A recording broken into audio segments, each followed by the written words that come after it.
الحمد لله نحمده ونستعينه ونستغفره ونؤمن به ونتوكل عليه ونعوذ بالله من شرور أنفسنا ومن سيئات أعمالنا من يهده الله فلا مضل له ومن يضلله فلا هادي له ونشهد أن محمدا عبده ورسوله أما بعد فأعوذ بالله من الشيطان الرجيم بفضل بسم الله الرحمن الرحيم لمن يقتل في سبيل الله أموات بل أحياء ولكن لا تشعرون صدق الله المولانا العظيم وبلغنا رسوله النبي الأمين المتين الكريم ونحن على ذلك لمن الشاهدين والشاكرين والحمد لله رب العالمين. پڑھیے درود پاک نبی اور آل نبی پہ. اللہم صلی علی سیدنا و شفیعنا و حبیبنا و نبینا و ملجانا محمد مبارک وسلم صلاۃ و سلام علیک یا رسول اللہ. فلک پہ جنت حسین کی ہے زمین پہ کعبہ حسین کا ہے. فلک پہ جنت حسین کی ہے زمین پہ کعبہ حسین کا ہے. جو سارے سجدوں کی لاج رکھ لے جو سارے سجدوں کی لاج رکھ لے وہ ایک سجدہ حسین کا ہے. جو سارے سجدوں کی لاج رکھ لے وہ ایک سجدہ حسین کا ہے.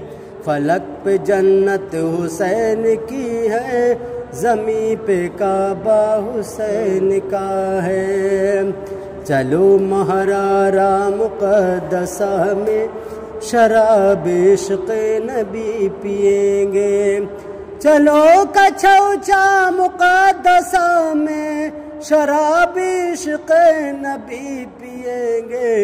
وہاں کے ساقی ہیں شاہ سمنا شراب خانہ حسین کا ہے. فلک پہ جنت حسین کی ہے زمین پہ کعبہ حسین کا ہے. قرآن اور حسین رمز قرآن از حسین امو ختیم. امام الانبیاء صلی اللہ علیہ وسلم رسول صادق امین صلی اللہ علیہ وسلم نے امت کو مخاطب کر کے فرمایا ہم تمہارے درمیان دو چیزیں چھوڑ رہے ہیں. ایک تو قرآن ہے اور دوسری میری اہل بیت ہے. اگر تم ان دونوں کا دامن تھام کر رکھو گے تو کبھی گمراہ نہیں ہوگے. قرآن اور تمہاری اور میری اہل بیت ہمیشہ ساتھ رہیں گے اور ان کا راستہ کبھی الگ الگ نہیں ہوگا حتیٰ کہ یہ دونوں اکٹھے حوض کوثر پر ہم سے ملاقات کریں گے. سرکار دو عالم صلی اللہ علیہ وسلم کے اس فرمان عالی شان میں ایک لطیف نقطے کی نشاندہی ہوتی ہے. ایک خاص الخاص راز سے پردہ اڑتا ہے. قیامت کے دن امام الانبیاء صلی اللہ علیہ وسلم کی پوری میدان محشر میں جلوہ گری ہوگی. مقام محمود پر آپ تشریف فرما ہوں گے. جنت کے دروازوں کو آپ کھول رہے ہوں گے. عرش الہی کے سامنے آپ سجدہ ریز ہوں گے. پل صراط پر آپ اپنی امت کو گزارنے والے ہوں گے. لوائے الحمد خدا کی تعریف کا پرچم آپ کے ہاتھوں میں ہوگا. انبیاء علیہ السلام کی قیادت آپ فرما رہے ہوں گے. خدا تعالیٰ کے حضور میں امت کی سفارش و شفاعت آپ فرما رہے ہوں گے. لوگوں کے اعمال وزن کرنے کے لیے میزان پر آپ ہوں گے. امت کے دوزخیوں کو آپ جہنم سے آزاد کرانے والے ہوں گے. امت کا جہنم میں داخلہ روکنے کے لیے مالک فرشتے دوزخ سے محو گفتگو آپ ہوں گے. علی ھذا القیاس عرصہ محشر کا کوئی مقام بھی تو ایسا نہیں ہوگا جہاں محبوب خدا صلی اللہ علیہ وسلم کی لامتنائی قوتوں کا ظہور نہ ہوگا۔ تو پھر وجہ کیا تھی؟ کیا آپ نے اہل بیت اور قرآن کے لیے فرمایا کہ یہ دونوں حوض کوثر پر ہم سے ملاقات کریں گے؟ اس میں کون سی خاص حکمت تھی کہ باوجود پورے میدان محشر میں قوت مصطفی کا ظہور ہونے کے آپ نے قرآن اور اہل بیت سے ملاقات کے لیے حوض کوثر کو مخصوص فرمایا ہے؟ اس میں راز یہ تھا کہ رسول غیب دان شہادت حسین کی پیشن گوئیاں فرما چکے تھے۔ آپ جانتے تھے کہ کربلا کے تپتے ہوئے صحرا میں جوانان اہل بیت کے ساتھ میرے حسین کو پیاسا شہید کر دیا جائے گا۔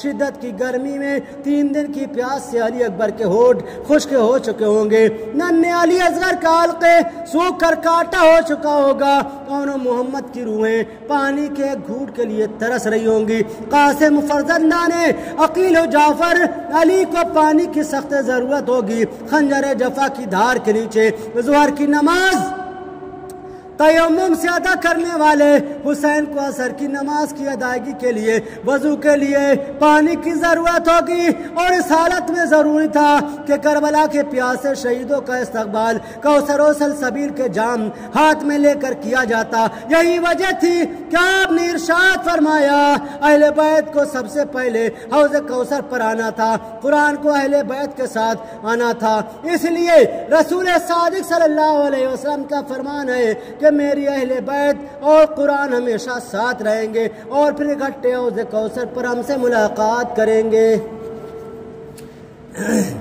حسین قرآن کے ساتھ تھے، قرآن حسین کے ساتھ تھا۔ حسین کا اور قرآن کا چولی دامن کا ساتھ ہے۔ کربلا معلیٰ میں 2 قرآن دوش بدوش تھے، ایک قرآن خاموش تھا، ایک قرآن ناطق تھا۔ حسین بھی قرآن تھے اور قرآن بھی قرآن تھا۔ ایک قرآن نے امام الانبیاء پر نزول فرمایا اور ایک قرآن دوش رسول کا راکب بنا۔ حسین کی عظمت کا اعلان قرآن نے کیا، اور قرآن کی عظمت کا اعلان حسین نے بلند کیا، اور حسین کا احترام قرآن نے بتایا، اور قرآن کا احترام کر کے حسین نے دکھایا۔ ناموں سے حسین کی گواہی قرآن نے دی، اور ناموں سے قرآن کا تحفظ حسین نے کیا۔ حسین سے محبت اور معدت کرنے کا اعلان قرآن نے کیا، اور قرآن سے محبت کرنے کا سلیقہ حسین نے سکھایا۔ حسین کی شان قرآن نے بیان کی، اور قرآن کی شان حسین نے بیان کی۔ حسین کی ابدی زندگی اور سرمدی حیات کی گواہی قرآن نے دی، اور قرآن کی حفاظت کے لیے اپنی جان حسین نے پیش کر دی۔ قرآن نے کہا حسین زندہ ہے، حسین نے فرمایا قرآن زندہ کتاب ہے۔ قرآن نے کہا حسین میرا ہے، حسین نے فرمایا قرآن ہمارا ہے۔ قرآن نے کہا حسین کے لیے نہ کوئی خوف ہے اور نہ کوئی حزن ملال۔ حسین نے فرمایا قرآن کی حفاظت اللہ تعالیٰ کے ذمہ آئے۔ قرآن نے امام الانبیاء کی زبان سے اعلان کیا کہ اے میرے امتیو، ہم تجھ سے اپنی تبلیغ کا صرف یہ بدلہ مانگتے ہیں کہ تمہاری اہل بیت سے، کہ ہماری اہل بیت سے محبت اور معدت کرو۔ قل لا اسألکم علیہ اجرا الا المودۃ فی القربى۔ حسین نے تیروں تلواروں کی بارش میں یہ خطبہ ارشاد فرمایا کہ جان جاتی ہے تو جائے، قرآن کے قوانین کا احترام کرو۔ قرآن نے اعلان کیا حسین رسول ہاشمی کے نواسے ہی نہیں بلکہ بیٹے بھی ہیں۔ ابنانا و ابناکم۔ حسین نے خطبہ دیا قرآن کسی مخلوق کا کلام نہیں، یہ خالق کا کلام ہے، خدا کا قانون ہے، اور قانون خداوندی کو تبدیل کرنے کی ضرورت نہیں کی جائے گی۔ قرآن نے حسین کو زندہ کہا، قرآن نے کہا حسین زندہ ہیں، حسین ابدی حیات کے مالک ہیں، اللہ تعالیٰ کے یہاں رزق دیے جاتے ہیں۔ وَلَا تَحْسَبَنَّ الَّذِينَ قُتِلُوا فِي سَبِيلِ اللَّهِ أَمْوَاتٌ بَلْ أَحْيَاءٌ عِندَ رَبِّهِمْ يَرْزُقُونَ۔ اور وہ لوگ جو اللہ کی راہ میں شہید کیے گئے ان کو ہرگز مردہ نہ خیال کرو، بلکہ وہ زندہ ہیں اور اپنے پروردگار سے روزی پاتے ہیں۔ حسین علیہ السلام نے قرآن کے اس دعوے کی دلیل بن کر دکھایا۔ آپ کا سر مبارک جسم اطہر سے علیحدہ ہو کر بھی قرآن مقدس کی تلاوت کر رہا تھا، اور اعلان کر رہا تھا کہ حسین کا جسم ٹکڑے ٹکڑے ہو کر بھی قرآن کا ساتھ نہیں چھوڑ سکتا، اس لیے کہ حسین کے نانا کا فرمان تھا کہ حسین اور قرآن علیحدہ نہیں ہو سکتے، حتیٰ کہ حوض کوثر پر اکٹھا ہی آ کر ہم سے ملاقات کریں گے۔ قرآن نے حسین کی طہارت پاکیزگی کی گواہی ان الفاظ میں دی، انما یرید اللہ لیذھب عنکم الرجس اہل البیت ویطہرکم تطہیرا۔ اے نبی کے گھر والو، اللہ تو یہی چاہتا ہے کہ تم سے ہر آلودگی کو دور رکھے اور تم کو خوب پاکیزہ کر دے۔ حسین علیہ السلام نے اعلان فرمایا، قرآن پاک طیب طاہر ہے، اس کے پاک اور مقدس منشورے کو بدلنے نہیں دوں گا، اس کے طیب و طاہر دستور میں یزید پرید کے اختراعی اور نئے قوانین کی آموزش نہیں ہونے دوں گا۔ سرزمین کربلا پر امام علی مقام کے مختلف خطبات عالیہ کا حاصل یہی تھا کہ قرآن کے خلاف کوئی آئین برداشت نہیں کیا جائے گا۔ آئین ہوگا تو صرف قرآن کا، دستور ہوگا تو قرآن کا، حکومت ہوگی تو قرآن کی، قانون ہوگا تو قرآن کا۔ فاطمہ کے لال پر تیروں تلواروں اور پتھروں کی بارش ہو رہی تھی، لیکن آپ ہر قیمت پر قرآن کا تحفظ کر رہے تھے۔ چھائے تھے بادل ظلم و تشدد کے آل پر، پتھر برس رہے تھے۔ محمد کے لال پر، امام علی مقام پر جبر و تشدد اور ظلم و ستم صرف اس لیے ڈھایا گیا تھا، آپ نے قرآنی احکام کو توڑنے والی حکومت کو خلافت الہیہ تسلیم کرنے سے انکار کر دیا تھا۔ قرآن حسین کے سینے کے ساتھ تھا، حسین کے سینے کے ساتھ لگا ہوا لرز رہا تھا، لیکن محافظ قرآن استقلال اور استقامت کی چٹان بن کر قرآن کی طرف سے آنے والا ہر تیر اپنے جسم نازنین پر روک رہا تھا۔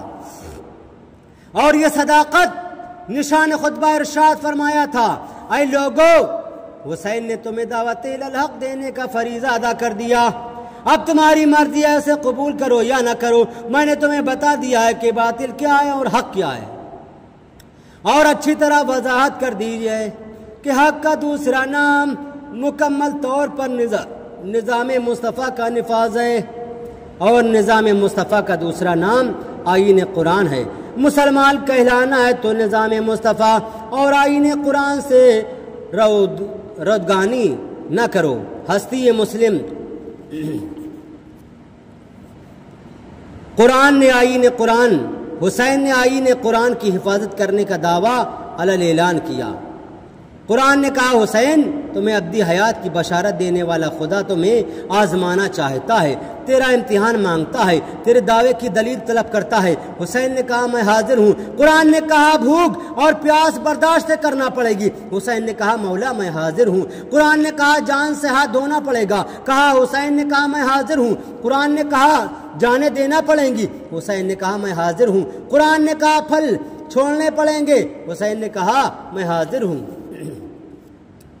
وَلَنَبْلُوَنَّكُمْ بِشَيْءٍ مِّنَ الْخَوْفِ وَالْجُوعِ وَنَقْصٍ مِّنَ الْأَمْوَالِ وَالْأَنفُسِ وَالثَّمَرَاتِ، اور ضرور ہم تمہیں آزمائیں گے، کچھ ڈر اور بھوک سے، کچھ مالوں اور کچھ جانوں سے، اور پھلوں کی کمی سے۔ اور پھر بطول کے چاند نے جب کوئے رضا پہ کر صبر و رضا استقلال بن کر امتحان دیا تو قرآن پکار اٹھا، وَبَشِّرِ الصَّابِرِينَ الَّذِينَ إِذَا أَصَابَتْهُم مُّصِيبَةٌ قَالُوا إِنَّا لِلَّهِ وَإِنَّا إِلَيْهِ راجعون أُولَئِكَ عَلَيْهِمْ صَلَوَاتٌ مِّن رَّبِّهِمْ وَرَحْمَةٌ وَأُولَئِكَ هُمُ الْمُهْتَدُونَ۔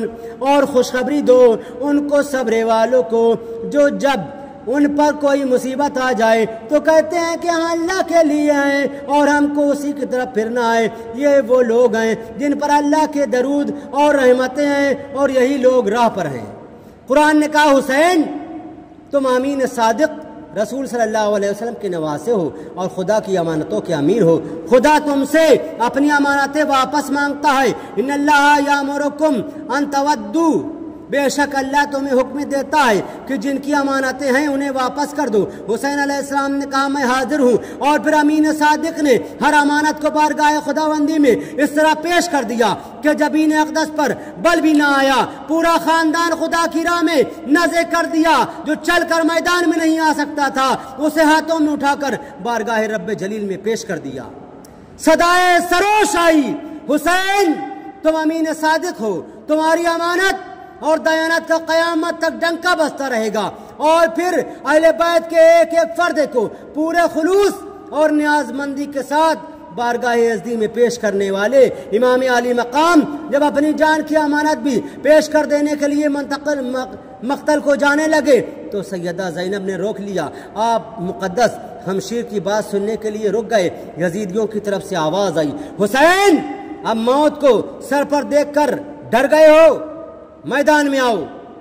قرآن نے کہا، ظالموں، حسین علیہ السلام کو ڈرانے کا طعنہ دیتے ہو، خدا کی راہ میں جانے دینے والوں کو تم تو تمام خوف اور خطرات سے بے نیاز کر دیا جاتا ہے، اور ان پر میری گواہی ہے، شہید شاد ہیں ان پر جو اللہ تعالیٰ نے انہیں اپنے فضلے سے دیا ہے، اور خوشیاں منا رہے ہیں اپنے پچھلوں کو جو ابھی ان سے نہ ملے، ان پر نہ کوئی خوف ہے اور نہ کچھ غم۔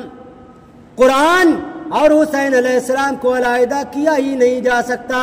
قرآن کا ایک ایک لفظ مانیے، ایک ایک حکم حسین علیہ السلام کے بال بال میں رچ بس گیا تھا۔ قرآن کا نزول حسین علیہ السلام کے نانا پر ہوا۔ قرآن کی تلاوت کا حق حسین کی ماں نے ادا کیا۔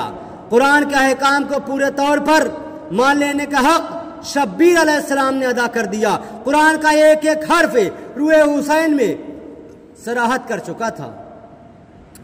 کیوں نہ ہوتا حسین ماں کی گود میں ہوتے اور حسین کی ماں چکی بھی پیس رہی ہوتی اور تلاوت قرآن بھی جاری ہوتا اور آٹا گوندھ رہی ہوتی، قرآن کی تلاوت جاری ہوتی، آٹے کے لیے پانی نکالتی تو تلاوت قرآن کے ساتھ آٹے میں پانی ڈالتی، تو تلاوت قرآن کے ساتھ آٹا گوندھ رہی ہوتی تو تلاوت قرآن جاری ہوتا، روٹیاں پکا رہی ہوتی تو تلاوت قرآن جاری ہوتا، روٹی کا ایک ایک لقمہ توڑ کر بچوں کو کھلا رہی ہوتی تو تلاوت قرآن جاری ہوتا۔ اب خود ہی اندازہ کر لو کہ حسین علیہ السلام کے مقدس خون میں قرآن کس طرح گردش کرتا ہوگا۔ عقل سوال کرتی ہے، قرآن اگر حسین کے ساتھ تھا تو حسین علیہ السلام کے مقابلے میں آنے والے بھی قرآن پڑھتے تھے، بلکہ ان میں بیشتر لوگ قرآن کے حافظ تھے، ان کے سینوں میں بھی قرآن محفوظ تھا۔ پھر حسین علیہ السلام کے قرآن میں کیا خصوصیت تھی؟ قرآن تو دونوں فریقوں کے طرف تھا، پھر حسین علیہ السلام کے قرآن کو کیوں ترجیح دی جاتی ہے؟ حسین علیہ السلام کی طرف سے قرآن نے جواب دیا، قرآن نے کہا، حسین تیری عصمت کی حفاظت میرے ذمہ ہے، تیری طرف سے میں جواب دیتا ہوں۔ اور پھر قرآن نے کھول کر جواب دے دیا کہ میں ظالموں کو کچھ فائدہ نہیں دیتا بلکہ ان کا خسارہ بڑھاتا ہوں اور ان کے زبان اور نقصان کو زیادہ کرتا ہوں اور ان کے گھاٹے میں اضافہ کرتا ہوں۔ میں اگر شفا اور رحمت ہوں تو مومنوں کے لیے، وَنُنَزِّلُ مِنَ الْقُرْآنِ مَا هُوَ شِفَاءٌ وَرَحْمَةٌ لِّلْمُؤْمِنِينَ وَلَا يَزِيدُ الظَّالِمِينَ إِلَّا خَسَارًا۔ اور ہم قرآن میں جو چیزیں نازل فرماتے ہیں وہ ایمانداروں کے لیے شفا و رحمت ہے اور اس سے ظالموں کا تو نقصان ہی نقصان ہے۔ قرآن نے کہا، قرآن نے یہاں مومنوں کے مقابلے میں کفار کا ذکر نہیں فرمایا بلکہ ظالموں کا ذکر کیا ہے۔ کفار کو قرآن سے کیا نقصان ہوتا؟ وہ تو سرے سے قرآن کو مانتے ہی نہیں۔ گھاٹا تو ان لوگوں کے لیے ہے جو قرآن کو مانتے ہیں مگر نہیں مانتے، قرآن پاک اللہ کی کتاب ہونے کا اقرار کرتے ہیں لیکن اس کے احکام کو تسلیم نہیں کرتے۔ امام علی مقام کے مقابلے میں آنے والے بلا شک اور ریب ظالم تھے، ان کے مظالم کو ثابت کرنے کے لیے کسی دلیل کی ضرورت نہیں، ان کے ظلم و ستم کی داستانیں بن چکی ہیں، ان کے ظلم کو ظلم کی انتہا کہا جا سکتا ہے۔ انہوں نے قرآن پڑھ کر قرآنی احکام کی خلاف ورزی کی تھی، قوانین خداوندی کو توڑا تھا، انہوں نے ذلیل حاکم کا ساتھ دیا تھا، حق کے ساتھ مقابلہ کیا تھا اور باطل کو نوازا تھا۔ وہ قرآن پڑھتے تھے لیکن قرآن ان کے حلق سے نیچے نہیں اترتا تھا، قرآن ان کے سینے میں تھا مگر ان کا خسارہ بڑھا رہا تھا۔ قرآن اگر شفا تھا تو حسین کے لیے، رحمت تھا تو حسین کے لیے، اس لیے کہ حسین سراپا ایمان تھے۔ قرآن ایمانداروں کے لیے شفا اور رحمت ہے۔ یزید کے حافظ و قاری ظالم تھے، ان کے لیے خسارے کا باعث تھا۔ انہوں نے قرآن قرآنی آیات کو رضائے یزید کے لیے استعمال کیا تھا۔ حسین علیہ السلام نے قرآن کو رضائے حق کے لیے، قرآنی آیات کو رضائے یزید کے لیے استعمال نہیں کیا تھا۔ حسین علیہ السلام نے قرآن کو رضائے حق کے لیے تلاوت فرمایا تھا۔ قرآن کا سینوں میں آنا باعث نجات نہیں ہوتا، سینے میں آئے ہوئے قرآن کا احترام باعث نجات ہے۔ امام الانبیاء صلی اللہ علیہ وسلم فرماتے ہیں قیامت کے دن کچھ لوگ میدان محشر میں اکڑو بیٹھے ہوں گے، زمین آگ اگل رہی ہوگی، آفتاب آگ برسا رہا ہوگا اور ان کے دماغ کھولتے ہوں گے۔ خداوند قدوس کا ارشاد ہوگا آج کے دن کے لیے کیا لائے ہو؟ وہ کہیں گے یا اللہ ہم نے تیری رضا حاصل کرنے کے لیے قرآن کو حفظ کیا تھا اور خوش آوازی سے لوگوں کو پڑھ کر سنایا تھا۔ اللہ رب العزت کا ارشاد ہوگا تم غلط کہتے ہو، تم جھوٹے اور کذاب ہو، خدا کی آواز کے ساتھ فرشتوں کی آوازیں آئیں گی، تم جھوٹے ہو، تم جھوٹے ہو۔ پھر اللہ تعالیٰ فرمائے گا کہ تم لوگوں کی خواہش تھی کہ لوگ تمہارا حافظ قرآن سمجھ کر احترام کریں، اور جب تمہیں حافظ قرآن کہا جاتا تو تمہارا نفس حظ حاصل کرتا تھا، تمہاری خواہش کے مطابق دنیا میں تمہیں اس کا بدلہ دے دیا گیا، اب وہ عمل پیش کرو جو آج کے دن کے لیے لائے ہو۔ یزید کے لشکر میں کئی حافظ قرآن تھے، لیکن قرآن ان کے سینے میں ایسے تھا جیسے زبردستی محسوس کر دیا گیا ہو۔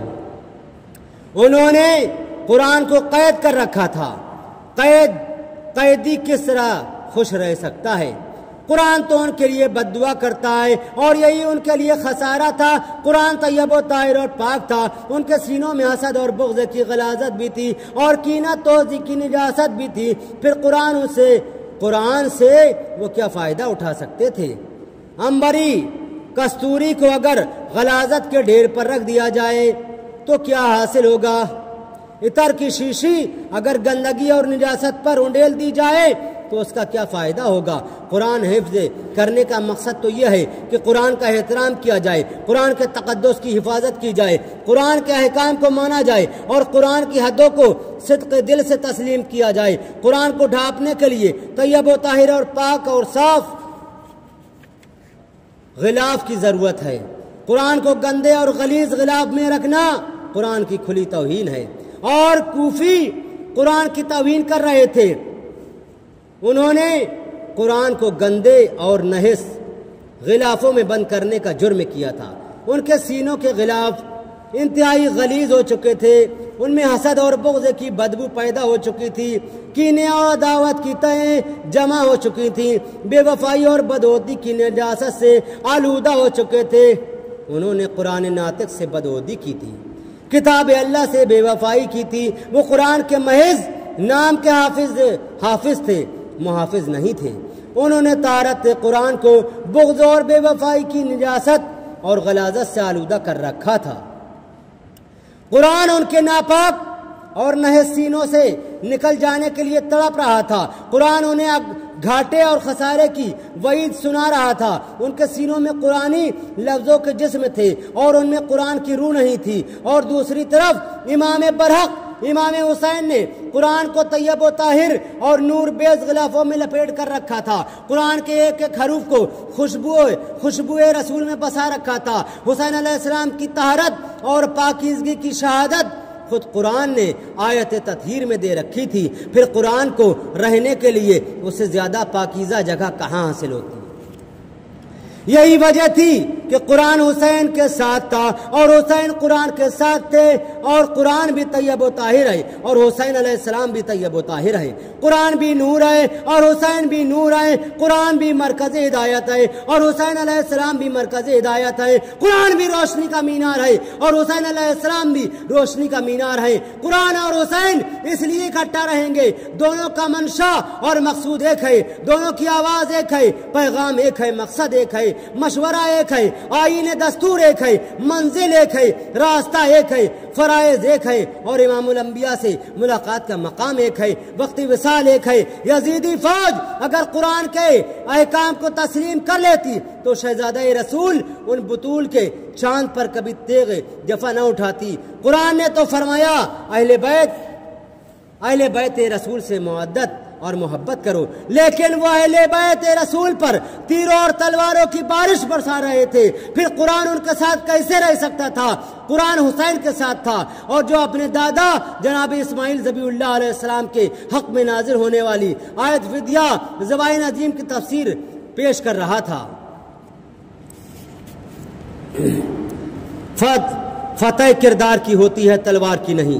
ذوالفقار حیدری کے ساتھ ساتھ کردار ید اللہ بھی تھا۔ اسلامی فتوحات کے ساتھ کردار کی بلندیاں شامل نہ ہوتی تو اسلام کا نام و نشان مٹ جاتا۔ صفِ جنگا میں مردان خدا کی تکبیر جوش کر کردار سے بنتی ہے۔ خدا کی آواز مظلوم کی عرش الہی کو کیوں ہلا دیتی ہے؟ خداوند قدوس ظالموں سے بربریت علیحدگی کا کیوں اظہار فرماتا ہے؟ یہاں تھوڑا سا غور کرنا ہوگا۔ ظالم فوج ماہر فتح اور اس کے ظلم و ستم کا نشانہ بننے والا مظلوم بظاہر شکست سے خود وہ ہوتا ہے، پھر ظالم کی فتح کو خراج عقیدت کیوں پیش نہیں کیا جاتا؟ اس کی فتح کا ذکر اچھے لفظوں سے کیوں نہیں ہوتا؟ مورخ اسے فتح کی داد کیوں نہیں دیتا؟ صرف اس لیے کہ اس کی فتح کے پس پردہ اس کے اخلاق کی شکست ہے اور کردار کی موت ہوتی ہے۔ بیشتر انبیاء اکرام تیغ جفا کا شکار ہو کر مقام شہادت پر فائز ہوئے، لیکن یہ قطعی طور پر فتح قرار پائیں گے۔ ان کی موت کو ان کی شکست کے نام سے تعبیر نہیں کیا جا سکتا۔ ان کی موت تو زندگی کی بھی زندگی ہے۔ ہر بات کے ناپ تول کے لیے عقل پیمانہ کافی نہیں ہوتا۔ عقلیں تو بار بار دھوکہ کھا جاتی ہے۔ عقل تو ہمارے دنیاوی کاروبار میں بھی پوری رہنمائی نہیں کرتی۔ ہم اس کے بتائے ہوئے راستوں پر چل کر متعدد بار ٹھوکر کا شکار ہو جاتے ہیں، پھر اس پر اندھا دھن اعتماد کس طرح کیا جا سکتا ہے؟ عقلیں بھی تو ایک جیسی نہیں ہوتی، ظروف بدلنے سے اس کا انداز اور طریقہ استعمال بھی بدل جاتا ہے۔ مگر کون سا ضروری امر ہے کہ اسے ہر بات میں، ہر ظرف میں مطمئن کیا جا سکے؟ اگر عقل پر ہی اعتبار کیا حقیقت رکھا جائے گا تو پھر یہ تو اسی بات کو ماننے کی جس کا یہ احاطہ کر سکے، اس کا دار و مدار مشاہدات پر ہے، ان مشاہدات اور محسوسات پر جسے یہ ظاہر کی آنکھوں سے دیکھ سکے۔ قرآن مقدس میں اللہ تعالیٰ نے اعلان فرمایا جو اللہ کی راہ میں قتل کیے جائیں انہیں مردہ مت کہو۔ وَمَن يَقْتَلُ فِي سَبِيلِ اللَّهِ أَمْوَاتٌ۔ عقل پریشان ہو گئی۔ ایک طرف ارشاد خداوندی ہے، دوسری طرف ناقابل قبول بات ہے۔ جھنجلا کر سوال کر دیا، یا اللہ کہ اللہ کی راہ میں مارے جانے والوں کو مردہ کیسے نہ کہیں جبکہ وہ مردہ ہو چکے ہیں، ان کے جسم کے تمام اعضاء کاٹے جا چکے ہیں، زندگی کے آثار ختم ہو چکے ہیں، رشتہ حیات ٹوٹ چکا ہے، شہرازی ہستی منتشر ہو چکا ہے، جسم کا ایک ایک حصہ بے حس ہو چکا ہے، ہر عضو بدن سے حرارت حیات ختم ہو چکی ہے، گردن کا منکر ڈھل چکا ہے، آنکھوں میں حلقے پڑ چکے ہیں، پتلیوں کا نور ختم ہو چکا ہے، خون کا ہر قطرہ تو بہ چکا ہے یا ملدار ہو کر رہ گیا ہے، گردن جسم سے علیحدہ ہو چکی ہے، جسم کے اعضاء کٹ کٹ کر بکھر چکے ہیں اور ان اعضاء کو بھی گھوڑوں کے سموں سے پامال کر دیا گیا ہے۔ پھر اس حالت میں اسے مردہ نہ کہیں تو پھر کیا کہیں؟ عقل نے بڑی ہمت سے استدلال پیش کیا، لیکن قرآن یہاں خاموش نہیں رہا۔ قرآن نے جواب دیا بلکہ وہ زندہ ہیں، بلا حیاؤں۔ شہید کی تجدید حیات کرتی ہے، شہید کا ہر عضو بدن کٹ جانے پر بھی زندگی کا سلسلہ منقطع نہیں ہوتا اور لحد کے اندر بھی رشتہ حیات نہیں ٹوٹتا۔ عقل بیچ و تاب کھانے لگی، اپنی نارسائی پر ندامت کے آنسو بہانے لگی۔ سوال کر دیا، خدا کی راہ میں مارے جانے والے زندہ ہیں تو ہمیں نظر کیوں نہیں آتے؟ سوال بڑا گہرا اور پیچیدہ تھا۔ عقل نے پوری قوت سے سوال کیا تھا لیکن قرآن نے اسے خاموش کر دیا۔ قرآن معمہ کی بات نہیں کرتا، قرآن کا اپنے لیے اعلان ہے کہ مجھ میں ہر چیز کی تفصیل ہے۔ قرآن نے فرمایا شہید تو زندہ ہیں مگر تم شہیدوں کی زندگی کا شعور نہیں کر سکتے۔ قرآن مقدس کا عقل کے لیے کھلا چیلنج تھا، اسے اس کی ناسمجھی کا طعنہ دیا گیا مگر اس کے پاس بے بسی کے سوا کچھ نہ تھا۔ اپنی ناتمام کا قرار اقرار کرنا پڑا، اپنے محدود ہونے کا اعتراف کرنا پڑا، اپنی مایوسی اور محرومی کو محسوس کرنا پڑا۔ عقل عیار تھی، احساس کمتری نے پریشان کر دیا۔ قرآن کی حدوں سے نکلنے کے لیے ظروف بدل لیا، ظروف کی تبدیلی سے سوچنے کا انداز بدل گیا اور سوال کر دیا ایسی بات کا یقین کیسے کر لیا جائے جس کا شعور نہیں کیا جا سکتا؟ شہید زندہ ہیں تو نظر کیوں نہیں آتے؟ عقل ناتمام کو اس سوال کے بعد اطمینان حاصل ہو گیا۔ اس نے بڑا زوردار سوال کیا تھا۔ ظاہر بینوں اور مشاہدات تک محدود رہنے والوں کے لیے اس سوال میں بہت کشش ہے، لیکن عقل کا یہ سوال بھی اس کی کم عقلی کی دلیل ہے، انتہائی ناقص اور کمزور دلیل ہے۔ ہم پوچھتے ہیں اگر زندگی اور موجودگی کا اعتبار ہمارے مشاہدات پر ہی رکھا جائے گا تو پھر ہمیں قوم جنات نظر کیوں نہیں آتے حالانکہ وہ زندہ ہیں اور موجود بھی ہیں؟ ہمیں فرشتے کیوں نہیں نظر آتے جو زندہ بھی ہیں اور موجود بھی ہیں؟ کیا تم ان کی زندگی کا انکار کر سکتے ہو؟ مگر یہ جواب ان ظروف کو کیسے مطمئن کر سکتا ہے جن کا کتاب مقدس پر اعتماد و یقین ہی نہیں؟ فرشتوں اور جنوں کی مثال بیکار ہے، اس لیے کہ ان پر ہم دوسرا سوال کریں گے کہ اگر یہ درست ہے کہ زندگی کا دار و مدار نظر آنے پر ہی رکھا جائے تو پھر ایسی نظر تلاش کرو جو ہوا کو دیکھ سکے۔ تمہاری ریسرچ نے تمہیں پاور کرا دیا ہے کہ ہوا زندہ ہے، مگر تم اس سے بڑھ کر ہوا کو حیات بخش اور حیات آفرین بھی تسلیم کرتے ہو۔ تم ہمیں ہوا کی صورت دکھا دو، ہم تمہیں شہید اعظم کی صورت دکھائے دیتے ہیں، ہم تمہیں شہید اعظم کی زیارت کروائے دیتے ہیں، حالانکہ ہوا نظر نہیں آتی، ہم نے ہوا کو کئی بار دیکھا ہے۔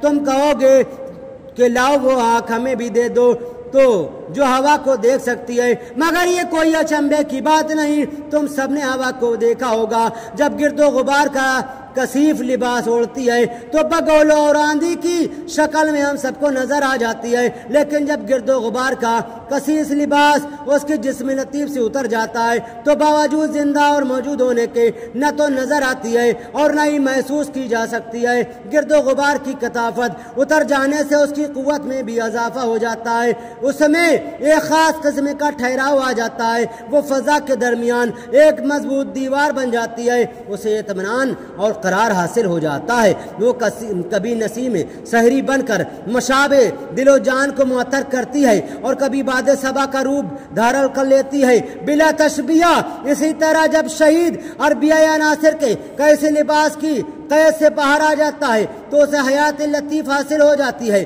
اور اسے ایک ایسی پائیدار اور مضبوط زندگی مل جاتی ہے جو کبھی زوال اور انحطاط کا شکار نہیں ہوتی۔ موت کی دستے بردے سے باہر آ جاتا ہے، اس کی قوتوں میں اضافہ ہو جاتا ہے، اس کا جسم اگرچہ مشتعل ہوتا ہے مگر روحی کی طرح لطیف ہو جاتا ہے، اس قدر لطیف اور طاقتور کہ موسم کا تغیر تبدیل اسے متاثر نہیں کر سکتا۔ موسم کے لحاظ سے ہوا کی حدت بربیت کا احساس ضرور ہوتا ہے، اگرچہ وہ نظر نہیں آتی، لیکن ہوا کی موجودگی محسوس کر لینے کے لیے بھی شرط حیات ہے۔ ہوا کی سردی گرمی موجودگی کا احساس زندہ کے لیے ہے، مردہ کے لیے نہیں۔ شہید کی موجودگی اور اس کی زندہ قوتوں کا احساس بھی وہی کر سکتا ہے جو خود زندہ ہو۔ ہوا پر موسم کے تغیرات حاوی ہوتے ہیں اس لیے کہ ان کی سردی گرمی اور اجسام کی زندگی محسوس کر لیتی ہے۔ شہید کی زندگی پر تغیرات رونما نہیں ہو سکتے اس لیے کہ اس کا احساس ارواح کو ہوتا ہے۔ شہید کی موجودگی کا احساس کرنے کے لیے زندگی شرط ہے، روح کی زندگی، ضمیر کی زندگی، قلب و دماغ کی زندگی، ایمان و یقین کی زندگی۔ شہزادہ گلگوقبا سید الشہداء امام حسین علیہ السلام کی حیات آفرین زندگی کا مشاہدہ کرنا ہے تو ایمان و یقین کو زندہ کرو، قلب و ضمیر کو زندہ کرو، اپنی بیمار روح کو تندرست کرو۔ دل مردہ دل نہیں ہے، اسے زندہ کر دوبارہ، کہ یہی ہے اب عملیوں کے مزے کا کوہن کا چارہ۔ جب تمہارے قلب ضمیر زندہ ہو جائیں اور روح کو بالیدگی اور ایمان کو حرارت نصیب ہو جائے تو پھر دیکھنا کہ تم امام علی مقام کی حیات آفرین، حیات کا احساس کس شدت سے ہوتا ہے۔ تم جب بھی ان کا ذکر کرو گے وہ تمہارے پاس ہوں گے۔ یہ اس مقدس طائفہ کے لوگ ہیں جو کبھی اپنے ذاکر سے دور نہیں ہوتے، وہ مذکور ہی کیا جو اپنے ذاکر سے دور ہو۔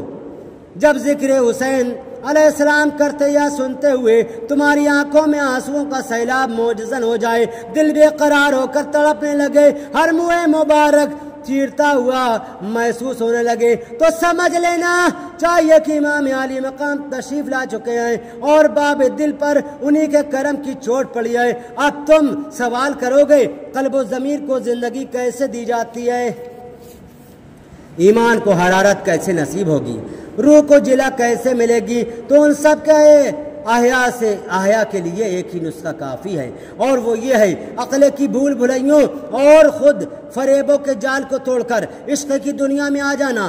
عشق تمام مردہ قوتوں کو زندہ کر دے گا، حجابات اڑ جائیں گے، مشاہدات کی دنیا میں آ جاؤ گے، احساسات کے جہان میں انقلاب آ جائے گا، قلب روح پر ہما وقت تجلیات کا ورد ہوگا۔ عشق تمہیں حیات ابدی عطا کر دے گا، عشق تمہیں حیات ابدی عطا کر دے گا۔ کربلا کے آگ کی طرح جلتے ہوئے ریگستان میں نیز و برچیوں اور تیر و تلواروں کی بارش میں عاشقوں کے امام نے یہی پیغام تو نشر کیا تھا کہ مقصد مومن عشق ہے، جان نہیں۔ عشق اگر فرما عقل بڑے کام کی چیز ہے، لیکن کسی حد تک اس کا مقام متعلق ہو چکا ہے۔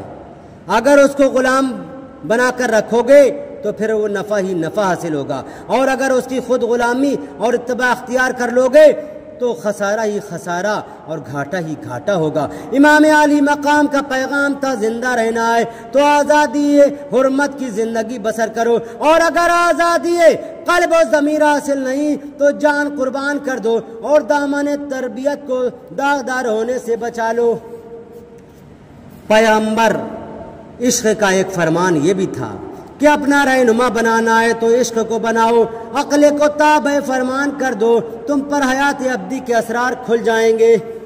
عشق اگر امام ہوگا تو اسوائے منزل ہو جاؤ گے، اور اگر یہی امامت عقل کو سونپ دو گے تو منزل سے دور ہوتے چلے جاؤ گے۔ عقل کی رہبری میں چلو گے تو یہ تمہیں شک و ریب میں مبتلا کر دے گی، اور پھر نفس رہزن تم سے یقین و اعتماد کی دولت لوٹ لے گا۔ عقل ناتمام یوں بنا لینے میں اس انداز سے سوچ رہے ہیں کہ اگر امام حسین تخت حکومت کے لالچ اور ہوس میں جلد بازی نہ کرتے تو ان کا حشر نہ ہوتا معاذ اللہ۔ جس کے رگ و ریشے میں خون رسول رچا بسا ہو، مدینۃ العلم کی آغوش میں آنکھ کھولی ہو اور باب العلم کے زیر سایہ تربیت حاصل کی تھی، اس کی بے حضور عقل اور محدود علم اور بحر العلوم اور عشق کے امام کو مشورے دے رہے ہو کہ انہیں ایسا نہیں ایسا کرنا چاہیے تھا، ایسا کرنا چاہیے تھا۔ ان کا یہ دعویٰ بھی ہے کہ امام عالی مقام نے بیعت یزید اس لیے انکار کیا تھا کہ اگر وہ بیعت کر لیتے تو انہیں حکومت مل جانے کا چانس ہمیشہ کے لیے ختم ہو جاتا۔ یہ کہتے ہیں کہ امام حسین کو کوفہ والوں نے حکومت کے سبز باغ دکھائے تھے، آپ حکومت کرنے کے نشے میں۔ عقل ناتمام اس عظیم قربانی کو شہادت کے درجے سے بھی گرا دینا چاہتی ہے، جس نے دم توڑتے ہوئے دین و اسلام کو حیات ابدی سے آشنا کر دیا۔ وہ عظیم قربانی جسے تکمیل ذبح عظیم کے نام سے یاد کیا جاتا ہے، اسے کیا معلوم کہ عشق کامل اور عقل کمال کے امتیاز کا نام حسین اور حق و صداقت کی سربلندیوں کا نام حسینیت ہے۔ ان عقل کے غلاموں کو کیا پتا ہے کہ امام حسین ظاہر و باطن کے تمام تر علوم پر احاطہ کیے ہوئے تھے، اور تمام امت کی عقل اگر جمع کر لی جائے تو عقل حسین کی برابری نہیں کر سکتی، اور پھر تمہاری عقل ناقص کے ترازو پر عشق حسین کی برابری نہیں ہو سکتی، اور پھر تمہاری عقل ناقص کے ترازو پر عشق حسین کو کس طرح وزن کیا جا سکتا ہے؟ امام علی مقام کی شہادت کو عقلی سیاست کے معیار پر جانچنے والوں اس طرح بھی غور کرو، کیا تمہاری عقل تمہیں یہ اجازت دے سکتی ہے کہ آتش نمرود کے بھڑکتے ہوئے شعلوں میں چھلانگ لگا دو؟ کیا تمہاری عقلیں تمہیں یہ مشورہ دے سکتی ہیں کہ اپنے نوخیز بیٹے کی گردن پر چھری پھیر دو؟ حسین علیہ السلام کی شہادت عظمیٰ کے لطائف سے آگاہی چاہتے ہو تو فاطمہ کی لال کی شخصیت کا تعارف حاصل کرو، عزم حسین کو سمجھو، جذبہ شبیری سے تعلق جوڑو، عشق پیدا کرو، اس لیے کہ عاشقان پاک طینت کی معرفت کے لیے محض عقل کی نہیں عشق کی بھی ضرورت ہے۔ عشق کے مسائل سے حل ہوں گے، عقل ان اسرار اور معرف کب احاطہ کر سکتی ہے؟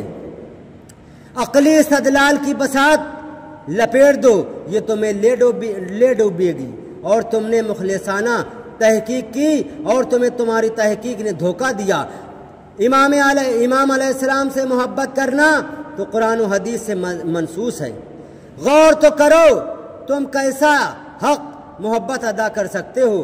بے وفاؤ کچھ تو سوچو، خلوص دل سے نہیں ربط باہمی کے لیے وفا بھی شرط ضروری ہے دوستی کے لیے۔ کوفہ مغیرہ بن شعبہ دارالامارت مسند عمارت پر بیٹھا ہوا ہے۔ پہرے دار نے امیر الشام کا قاصد آنے کی اطلاع دی تو اسے اندر بلا لیا۔ قاصد نے آداب شاہی کے ساتھ چمڑے کے تھیلے سے خط نکالا اور پیش کر دیا۔ خط میں لکھا تھا من جانب امیر الشام گورنر کوفہ مغیرہ کے نام، اس خط کو اپنی معزولی کا حکم نامہ سمجھو اور فوراً دمشق پہنچو، اور نیچے دستخط تھے امیر معاویہ۔ جناب مغیرہ بن شعبہ نے اپنے حلقے کے لوگوں کو بلایا اور رات کو ایک خفیہ میٹنگ کی۔ قاصد کو اعزازات سے شاہی کے ساتھ واپس کر دیا۔ دمشق اور اطراف جوانب کے لوگوں نے اس کا فیصلہ اہل حجاز پر چھوڑ دیا۔ امیر معاویہ نے گورنر مدینہ کو لکھا، ہماری خواہش ہے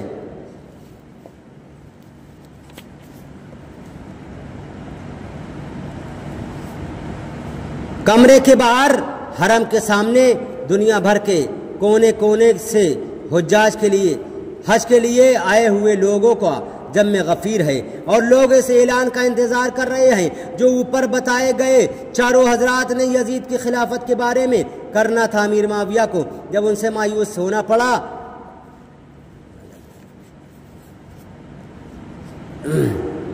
آپ نے فرمایا یہ بات کبھی نہیں ہو سکتی۔ پہلی بات تو یہ ہے کہ نظام روح اسلام کے منافی ہے۔ اسلام کسی کو حق خودداریت چھیننے کا حق نہیں دیتا، یہ خالصتاً آمرۃ المسلمین کا حق ہے کہ جسے چاہیں اپنا خلیفہ مقرر کریں۔ یزید لاکھوں مسلمانوں کا حق غصب کرنا چاہتا ہے، اس لیے ہم کسی غاصب کی اطاعت کرنے کے لیے ہرگز تیار نہیں۔ اور دوسری بات یہ ہے کہ ہمیں اچھی طرح معلوم ہے کہ یزید فاسق و فاجر اور غاصب تارک نماز ہے۔ ان صورتوں میں ہمارے لیے قطعی طور پر ناممکن امر بات ہے کہ ہم کسی فاسق و فاجر، غاصب اور ڈکیت کی اطاعت کریں۔ ولید نے آپ کا آخری فیصلہ سنا تو خاموش ہو گیا۔ آپ اٹھ کر جانے لگے تو مروان نے ولید کو مشورہ دیا کہ اب تو یہ تمہارے قابو میں آئے، تشدد کرو اور اپنا مطلب پورا کرو۔ امام علی مقام ابھی دروازے پر ہی پہنچے تھے، مروان کی گفتگو سنی تو واپس پلٹ آئے اور پھر تلوار میان سے باہر کھینچ لی۔ گورنر ولید اہل بیت کا محب تھا، اس نے مروان کو برا بھلا کہا اور امام علی مقام کو جانے کی اجازت دے دی۔ کہا کہ آپ بھی اس مسئلے پر ٹھنڈے دل سے غور کریں کیونکہ میں حکومت کا حکم ماننے پر مجبور ہوں۔ امام علی مقام گھر واپس تشریف لائے اور اہل بیت کو فرما کر کہا حالات بے حد خراب ہو چکے ہیں۔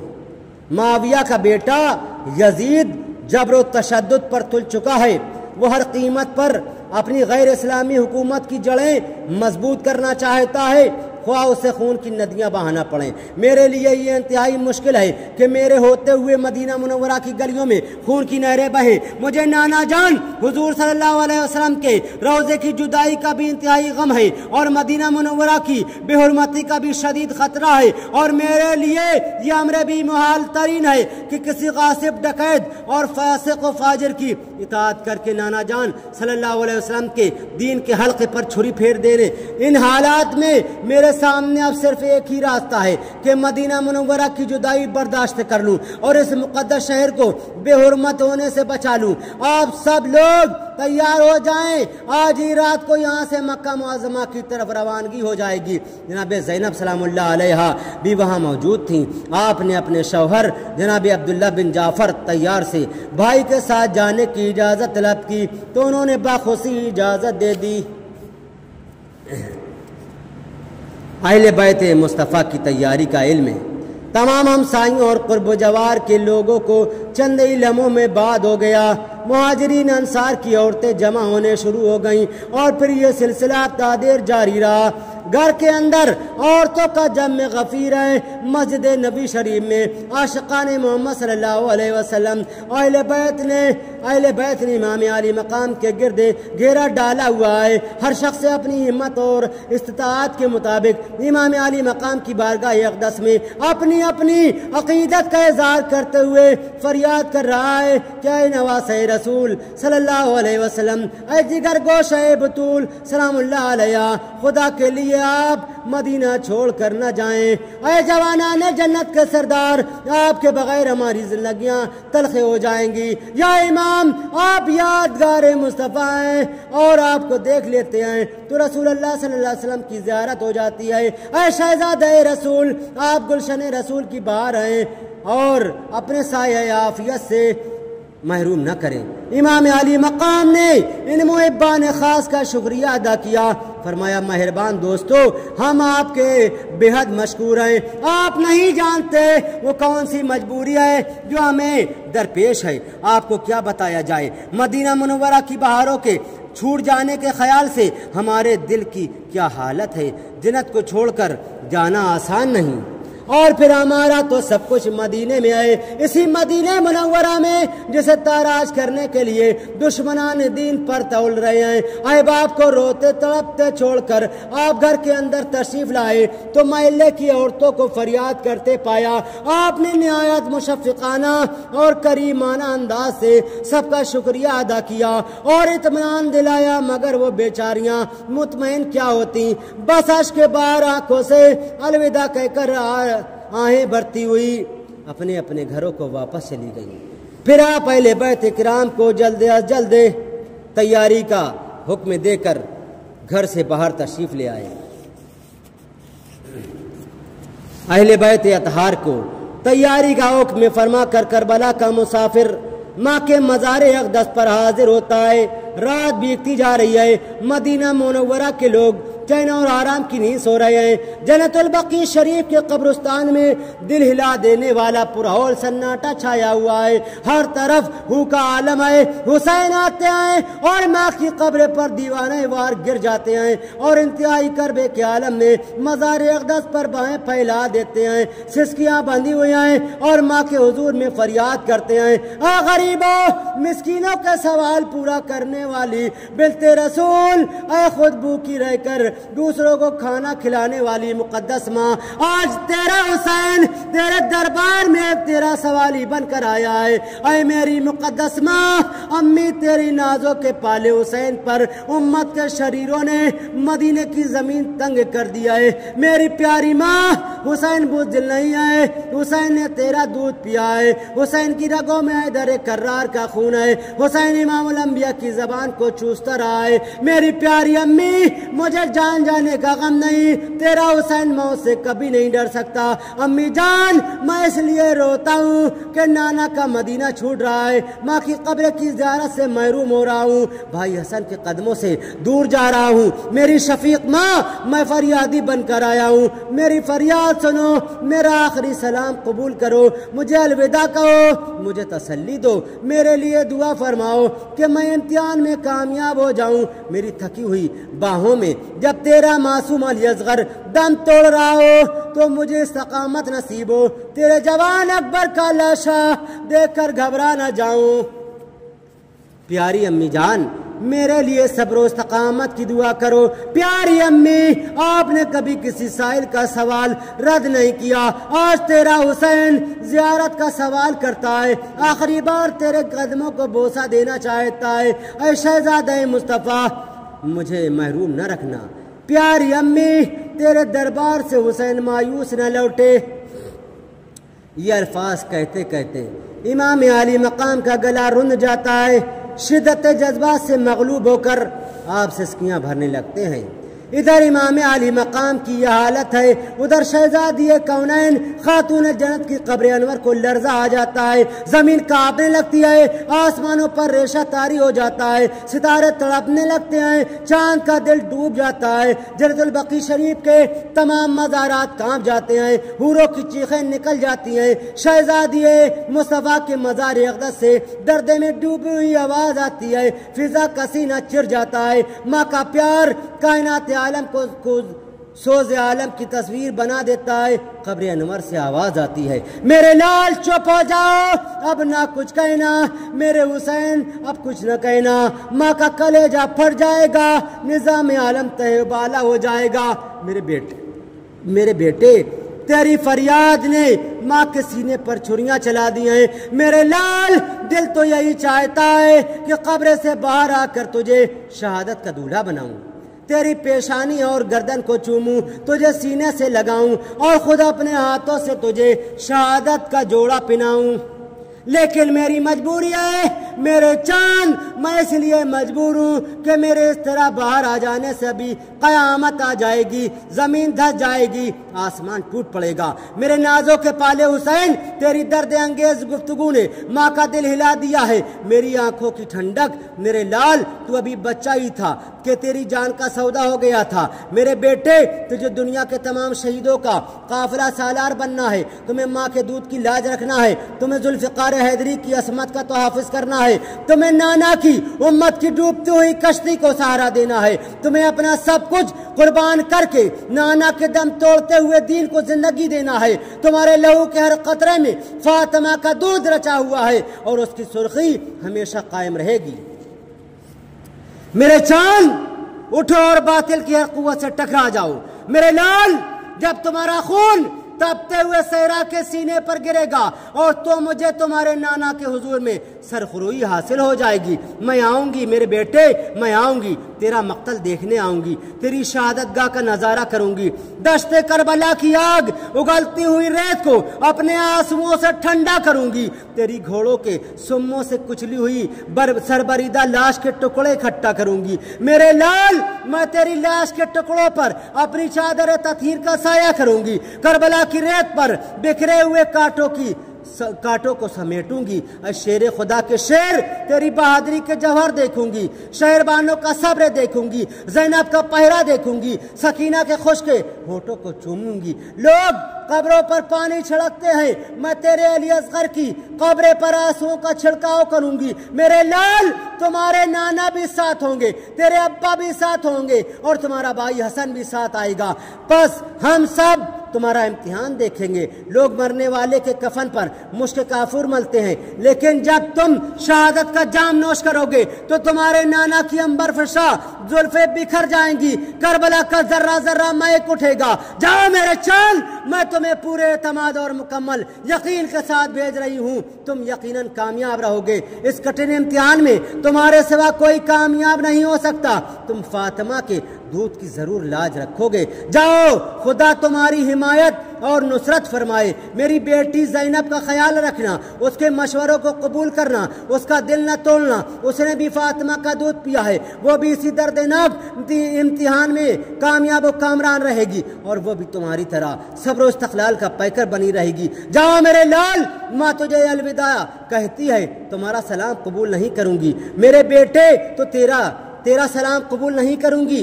تو اور کس کا کروں گی؟ میرے چاند یہ جدائی عارضی ہے، ہم بہت جلد ملنے والے ہیں، میرے حسین بہت جلد ملاقات ہوگی۔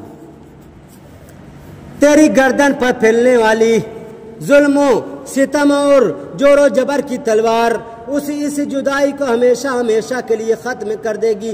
جاؤ اور جان دے کر نانا کے دین کو زندگی بخشو، میرے لال تم ہمیشہ زندہ رہو گے، ہمیشہ زندہ رہو گے، ہمیشہ زندہ ابدی حیات کے مالک بن جاؤ گے۔ بھائی حسن سے ملاقات کر کے نانا کے حضور میں جاؤ اور الوداعی سلام کہہ کر اجازت حاصل کرو۔ خدا حافظ میرے چاند، خدا حافظ فضا پھر خاموش ہو جاتی ہے اور وہی پرور سناٹا چھا جاتا ہے۔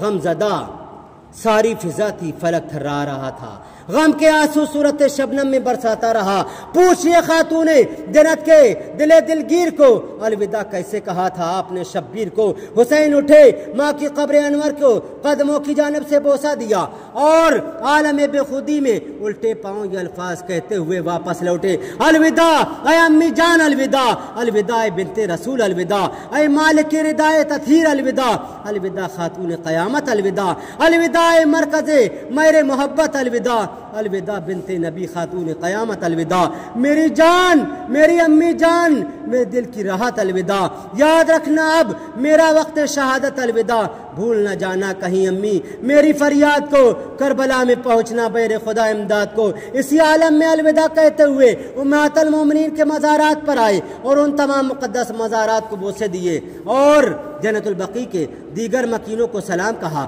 اور پھر ابراہیم ابن رسول اللہ صلی اللہ علیہ وسلم کی ننھی سی قبر پر حاضر ہوئے اور قبر انور کو چوم کر فرمایا، محترم ننھے ماموں جان، آج حسین آپ کا بدلہ اتارنے کے لیے جا رہا ہے۔ ایک وقت تھا کہ میں اور آپ امام الانبیاء کی گود میں کھیل رہے تھے، نانا جان صلی اللہ علیہ وسلم کو دوری خوشیاں حاصل تھی، خدا تعالیٰ نے ہم دونوں میں سے ایک کو مانگ لیا، نانا جان صلی اللہ علیہ وسلم نے مجھے رکھ لیا اور آپ کو موت کے حوالے کر دیا، میں آپ کا فدیہ نہ ہو سکا لیکن آپ میرا فدیہ ہو گئے، ماموں جان مجھے معاف فرما دینا، میں آج آپ کا قرض اتارنے کے لیے جا رہا ہوں، میرے لیے دعا کرنا، آپ ابن رسول ہیں، شہزادہ مصطفیٰ صلی اللہ علیہ وسلم ہیں، میرے ننھے ماموں جان حسین علیہ السلام کا الوداعی سلام قبول ہو۔ اور پھر آپ نانا کے حضور میں آ گئے۔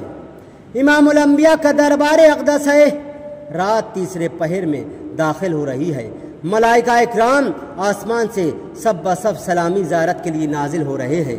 ایک نور ہے جو زمین و آسمان کے درمیان خلاؤں اور فضاؤں کو منور کیے ہوئے ہے۔ یہ فیصلہ کرنا انتہائی مشکل ہے کہ یہ نور آسمان کی جانب پرواز کر رہا ہے یا آسمان سے زمین کی طرف نزول کر رہا ہے۔ اہل عرفان ہی اس حقیقت سے پردہ اٹھا سکتے ہیں کیونکہ یہ مرکز نور کی بات ہے۔ انہی انوار تجلیات کی برسات میں حسین حاضر ہو کر مقدس نانا کے حضور میں صلاۃ و سلام کا ہدیہ پیش کرتے ہیں اور پھر عرض کرتے ہیں، نانا تیرے کرم کے خزینے کی خیر ہو، دے بھیک مجھ کو تیرے مدینے کی خیر ہو، میں جا رہا ہوں چھوڑ کر آنکھوں کے چین کو، اٹھ کر گلے لگائیے اپنے حسین کو۔ کون اندازہ کر سکتا ہے غم و آلام کے اس طوفان کا جو امام علی مقام کے امام حسین کے سینے میں موجزن تھا۔ آپ تصویر درد بنے ہوئے فریاد پر فریاد کرتے ہیں، اے میرے غم گسار اور مہربان نانا، تیرا حسین حاضر ہے اور شرف باریابی چاہتا ہے۔ نانا جان آپ بولتے کیوں نہیں؟ میں آپ کا وہی حسین ہوں جس کی آمد پر آپ خطبہ چھوڑ کر ممبر سے اتر آتے تھے۔ ہاں میرے محترم نانا وہی حسین ہوں جو حالت نماز میں آپ کی پشت پر سوار ہو جاتا تھا تو آپ اس وقت تک سجدے سے سر نہ اٹھاتے تھے جب تک میں خود نہ اتر آتا تھا۔ نانا جان آپ کا نازوں کا پالا حسین آج تیرے قدموں سے دور جا رہا ہے، اس کو سہارا دیجئے۔ حضور میں آپ کا جمال جہاں آرا دیکھنے کے لیے حاضر ہوا ہوں، میں واللہ زلفوں کے جھرمٹ میں ودعا چہرے کی زیارت کو آیا ہوں، مجھے شرف زیارت بخشیے۔ نانا جان میری حالت زار پر رحم فرمائیے، مجھے میرے فرائض سے آگاہی بخشیے، میری رہنمائی کیجیے، میری مشکل کشائی فرمائیے۔ مجھ کو نانا دیکھیے میں آپ کی تصویر ہوں جس کو کاندھوں پر بٹھاتے تھے، میں وہی شبیر ہوں۔ نانا جان جب میں آپ کے کاندھوں پر سوار تھا تو میں نے ایک آواز سنی کہ حسین کو کتنی اچھی سواری میسر ہے، تو آپ نے فرمایا تھا سوار بھی تو بہت اچھا ہے۔ مقدس نانا میں آپ کی عنبری زلفوں کو تھام لیتا تھا کہ کہیں گر نہ جاؤں، آپ نے مجھے شہ سوار بنایا ہے، نانا میں حق شہ سواری ادا کروں گا۔ پیارے نانا جان میں اس وقت تک اپنے سینے پر نیزوں، بھالوں، تلواروں اور تیروں کے زخم کھاتا رہوں گا جب تک میری سواری کے کوچے نہ کاٹ دی جائیں۔ نانا جان آپ کا سوار اس وقت زمین پر گرے گا جب سواری کی گر جائے گی، مگر میرے حضور صلی اللہ علیہ وسلم آپ مجھے شہادت کی جن بلندیوں پر دیکھنا چاہتے ہیں وہ آپ کی دستگیری کے بغیر محال ہے۔ اس مقام پر آپ ہی مجھے گرنے سے بچا سکتے ہیں۔ خدا را اپنے حسین کو اس وقت تھام لینا، میرے نانا صلی اللہ علیہ وسلم اس وقت مجھے سہارا ضرور دینا۔ نانا جان میں آپ کی حرمت کے لیے جا رہا ہوں، میرا خیال رکھنا۔ پیارے نانا جان آپ جواب کیوں نہیں دیتے؟ آپ تو حسین کے لیے بے قرار ہو جاتے تھے۔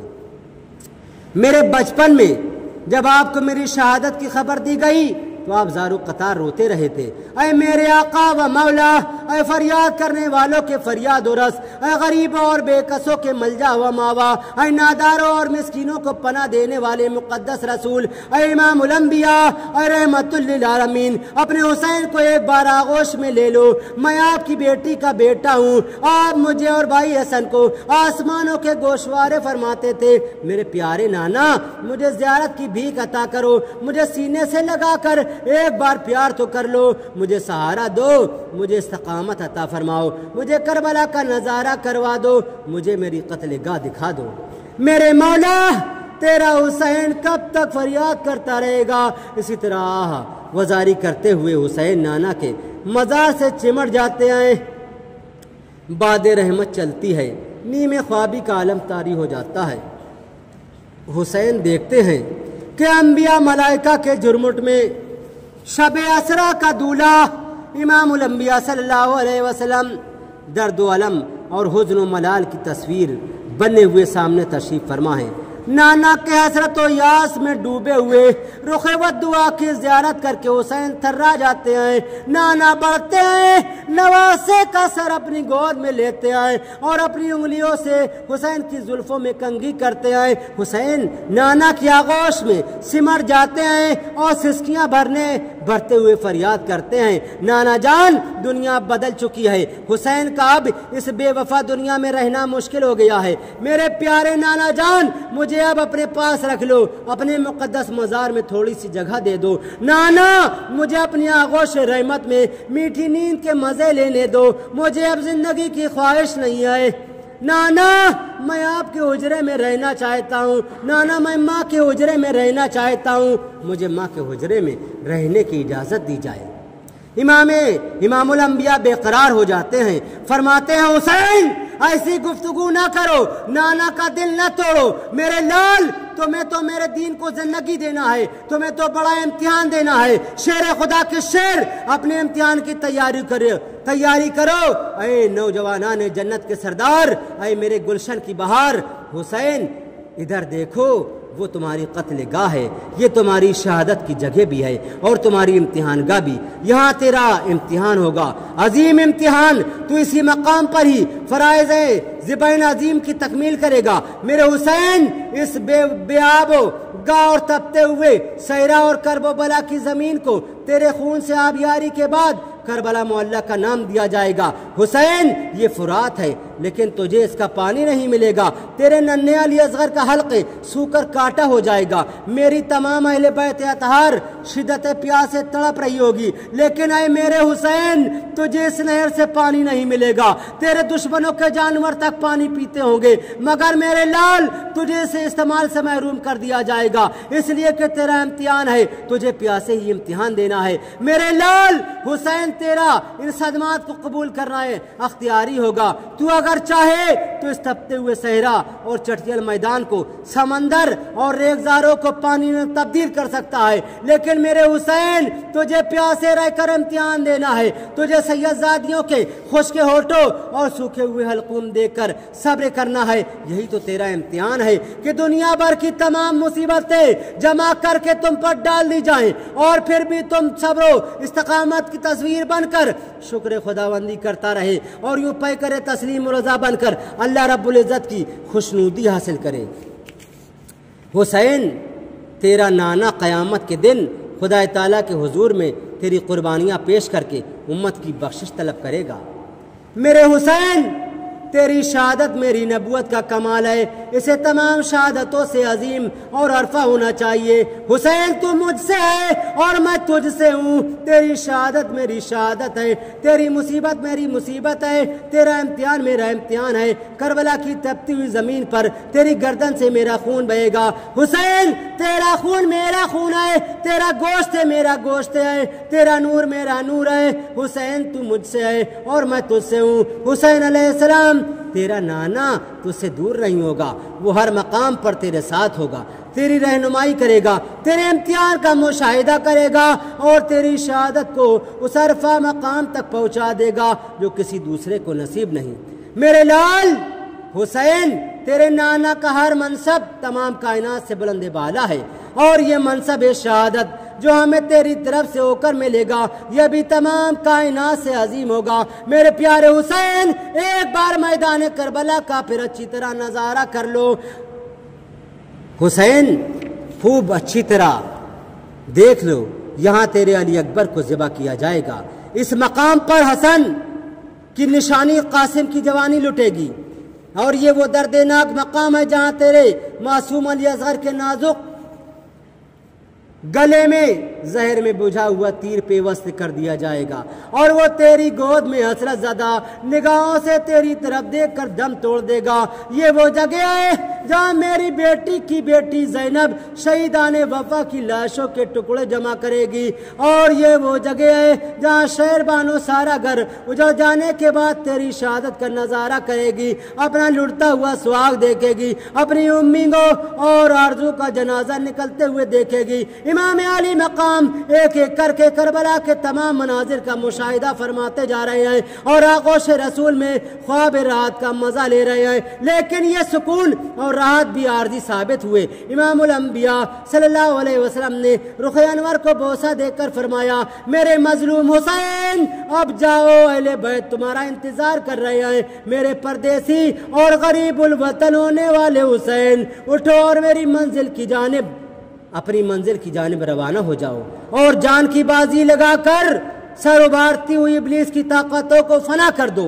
میرے لال اٹھو اور باطل کی سر ابھارتی ہوئی قوتوں کو کچل کر رکھ دو، کذاب دفتر کی امیدوں پر قائم کی ہوئی سلطنت سے ٹکرا جاؤ، خود فنا ہو کر بقا حاصل کرو، لیکن باطل کے خونی افریت کو اس کے پنجے گاڑنے سے پہلے ہمیشہ ہمیشہ کے لیے فنا کر دو۔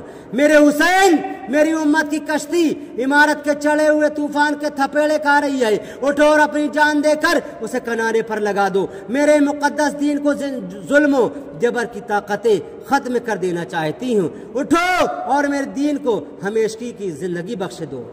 میرے حسین، تم بہت بڑے امتحان کے لیے جا رہے ہو، اللہ تعالیٰ تمہیں کامیاب کرے۔ جاؤ میرے شہزادے، اللہ تعالیٰ تمہارا حامی و ناصر ہو۔ نانا کے دل کے ٹکڑے، تم جہاں کہیں بھی ہوگے ہم تمہارے ساتھ ہوں گے۔ خدا حافظ میرے حسین، خدا حافظ۔ حسین علیہ السلام اس نیمِ بیداری میں آنکھیں کھول دیتے ہیں، خواب میں دیکھا ہوا کربلا کا تمام منظر آنکھوں کے سامنے پھر جاتا ہے۔ آپ اٹھتے ہیں، نانا کی قبر کو والیانہ طور پر بار بار چومتے ہیں اور سلام کرتے ہیں، عرض کر کے حجرہ رسول سے حجرہ بطول میں آ جاتے ہیں۔ گھر میں آتے ہیں تو 10 سال کی معصوم بچی شہزادی حسین سیدہ فاطمہ صغریٰ کی فریاد و فغاں